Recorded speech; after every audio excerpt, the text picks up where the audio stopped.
Our next speaker is Robert Doar, who was appointed Commissioner of the New York City Human Resources Administration in January 2007 by Mayor Michael Bloomberg. This was after a decade of leadership at New York State's Social Services Agency. Today, as Chief Executive of the largest local social services agency in the country with a staff of 14,000 and a budget of more than $8 billion, Mr. Doar administers more than 12 major public assistance programs, including food assistance, temporary cash assistance, public health insurance, home care for the elderly and disabled, services that assist people living with HIV/AIDS, domestic violence assistance, energy assistance, child support services, and adult protective support services, among others. His strong work-first emphasis has seen the placement of nearly 400,000 individuals into employment since his appointment. He has also successfully promoted the expansion of programs that have helped keep people out of poverty, including food stamp benefits, Medicaid, and has been a main principle in promoting Mayor Bloomberg's Earned Income Tax Credit. During Mr. Doar's tenure, New York City children have had among the lowest poverty rates in the nation and the lowest uninsured rate in New York for 8 cities, of the nation's 8 largest cities. So please join me in welcoming Robert Doar. Thank you. I want to thank you for inviting me today. I bring greetings from the Rockaways and Staten Island and other parts of the city that have suffered in the last month. And I want to thank all those who are here representing the state and the federal government for the enormous amount of assistance that we've been provided in the city during this past month. It's been a difficult month, but I think we're on the mend. I also want to thank Russ. You know, it was when I started in state government, now back in 1996, the very first paper I read was a paper by Russ Sykes on child support enforcement. Then, of course, he was one of the great leaders in the promotion of the state earned income tax credit. And he was a tremendous leader in areas involving welfare reform and work in welfare policies. And now he's bringing the idea of personal responsibility to the area of Medicaid. Those are 3 great successes, and I think it is a credit to him and a charge to all of you. Pay attention to what this man says, because he's on the right track early and before anybody else is. So I want to thank you, Russ, for your work on this and for all of your work over many years in public service. I also have to say that in response, I also want to mention one thing about my other colleague up here, former Commissioner Hansel. I said to Jim before we began, I said, watch out for David, because he always has slides. And Jim said, oh, no. And so it's hard to follow David, and it was good for him to follow me at the OTDA, because he certainly could take advantage of, or it's always good to follow somebody who can do better than David. But I do want to say one thing about the general position of Russ's paper, and it is a hearty here. What are you kidding? Of course we have to begin talking about personal responsibility in this area. The stakes are very, very high when it comes to the cost of health care in our country. We have made commitments as a country, as a state, and as a city to people that we cannot afford. We can't afford the commitments we've made. We have to find a way to recalibrate them, or find a way to reestablish our ability to face this challenge we face.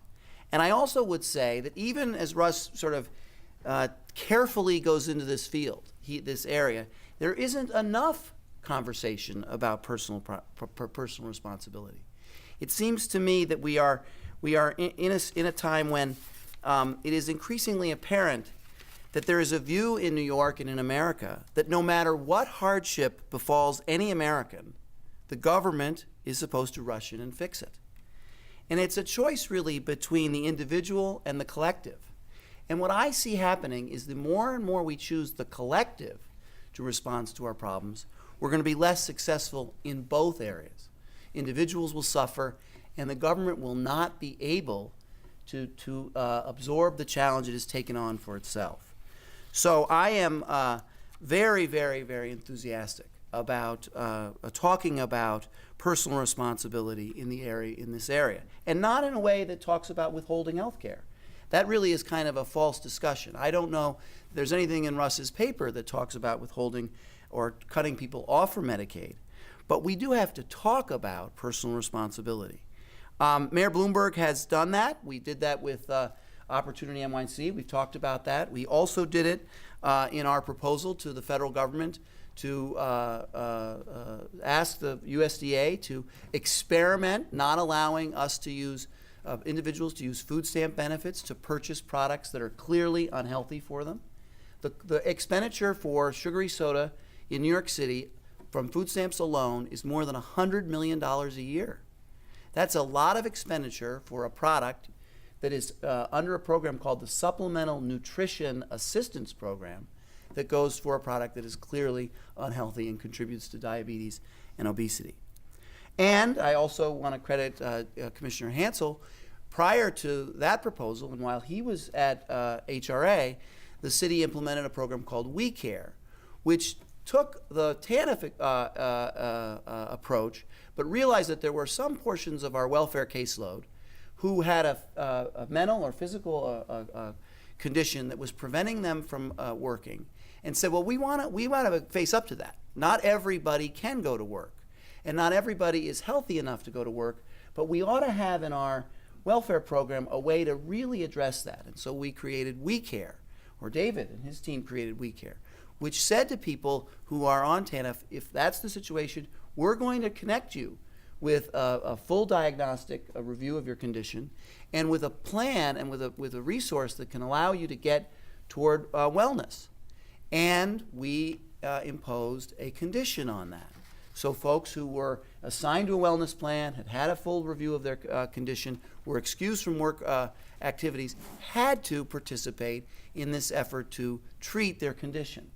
And if they did not, then the source of assistance in the form of cash assistance was at risk.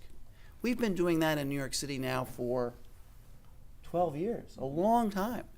No real great controversy. It's a program that has worked. Thousands have completed wellness plans, and thousands have gone to work who, when they first came into the welfare office, said, I can't work because I have a physical or mental incapacity.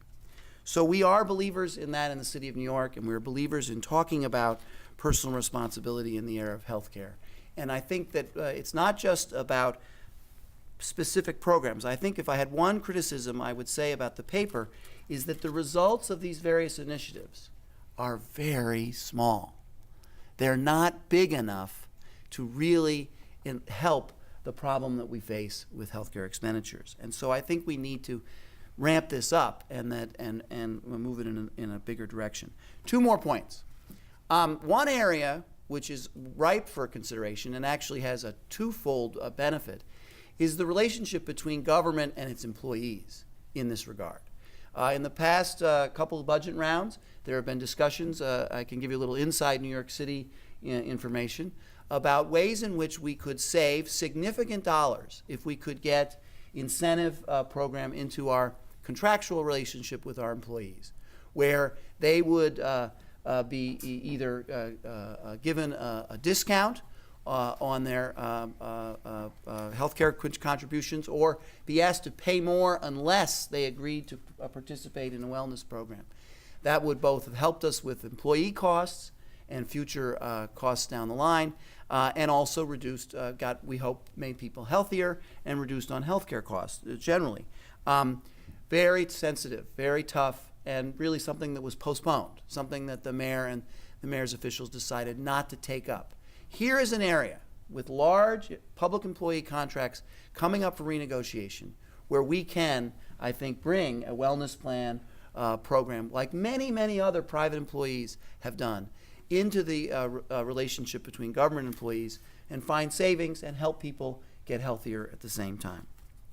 And then finally, when it comes to personal responsibility or responsibility, and I just have to say this because all of you should recognize that I work in programs that are both Medicaid. We have Medicaid in HRA, but we also have TANF and child support enforcement, and we have a relationship with the child care program, and many, many other programs. And these other programs are being impoverished by the huge absorption of the public dollar by healthcare.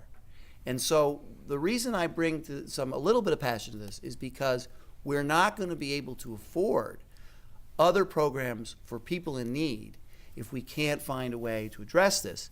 And that brings me to responsibility of providers in the healthcare world. The view seems to be that the way in which you address provider responsibility for proper billing and appropriate claiming is you send it to the prosecutors. You send it to the guys that want to have a press conference and take people to court in a criminal prosecution.